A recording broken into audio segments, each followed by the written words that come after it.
જય ગૌ માતા, વંદે ગૌ માતરમ.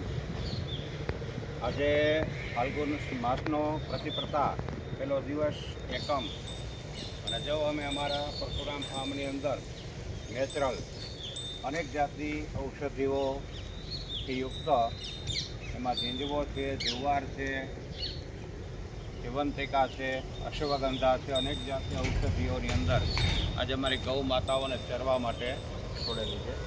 જો કેટલી આનંદથી ગૌ માતાઓ અત્યારે ચરી રહી છે. આજે દુર્ભાગ્યે ગૌચરો કે રહ્યા નથી, એને કારણે ગૌ માતાઓ પણ બીમાર પડે છે, ઔષધિઓ એને મળી શકતી નથી, અને એના દૂધ દહીંથી આજે કેમિકલ્સવાળા ગાયોને ખવડાવવાથી આપણે પણ બીમારીઓના ભોગ બન્યા છે.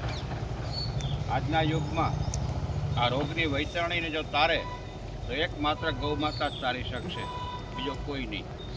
આ કૃષ્ણના ઉપદેશને જો સાર્થક કરશો તો જ તમે આરોગ્યમય રહી શકશો.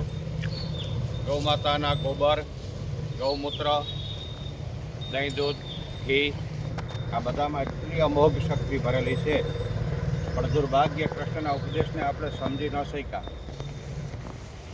ગૌમય, ગોબરમાં એટલી તાકાત છે કે અનેક આપણા ઔષધિ રોગને એ મુક્ત કરે છે.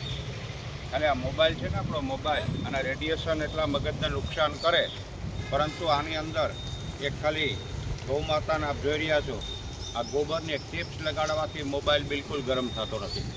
આ તાકાત છે ગોબરની. એનાથી પછી ગૌ માતાના કાર્યની અંદર ગૌ માતાનો આપ જોઈ રહ્યા છો, આ ગાયના છાણની માળા છે. આ માળા પહેરવાથી શ્વાસ કફ તો મટી જાય, પણ બિલકુલ નિરોગી બીપી પણ લેવલમાં આવી જાય. અનેક દાખલાઓ બન્યા છે. તો ગૌમૂત્રમાં પણ સુવર્ણ તત્વ આવેલું છે, ગાયના ઘીમાં પણ આવેલું છે. આવી ગૌ માતાઓને દુર્ભાગ્યે આજે આપણે નંદી મહારાજાઓને રસ્તે રઝળતા કર્યા, અને એના ફળ સ્વરૂપે આજ માણસ હોસ્પિટલોમાં રઝળતો થયો. ગૌ માતાનો શ્વાસોશ્વાસ ગોરજ પણ તમને એટલી નિરોગી બનાવે છે કે તમારા માઇન્ડને ફ્રેશ કરે છે.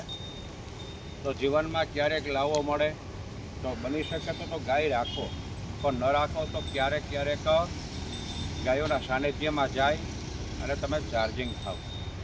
આજુબાજુમાં ગાય હોય, ગૌશાળા હોય, ત્યાં પણ જો કલાક જઈને બેસો ને તો એ પણ મહત્ત્વનું છે, ઔષધિયુક્ત છે. ગૌ માતા કેટલી આનંદથી જોતો ખરા એમાં ચરી રહી છે. જો એકદમ લીલાછમની વચ્ચે અમારી ચંદ્રમણી સફેદ ગૌ માતા છે. પછી આ અમારી શ્યામ કપિલા છે, બિલકુલ કાળી, ભગવાન શિવજીના અવતાર સમાન.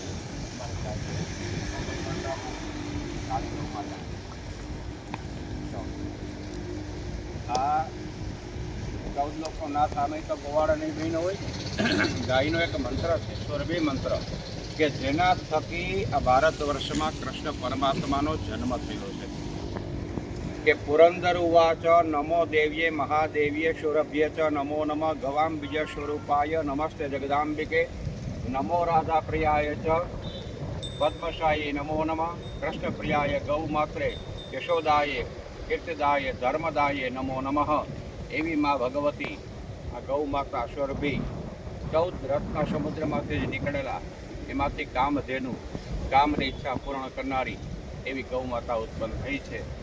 તો આવો ગૌ માતાને શરણે, ગૌ માતાના મહત્ત્વને સમજી અને આપણી ખરા અર્થની કૃષ્ણ ભક્તિને સાર્થક કરીએ. જય ગૌ માતા, વંદે ગૌ માતરમ, ભારત માતા કી જય. ઓકે.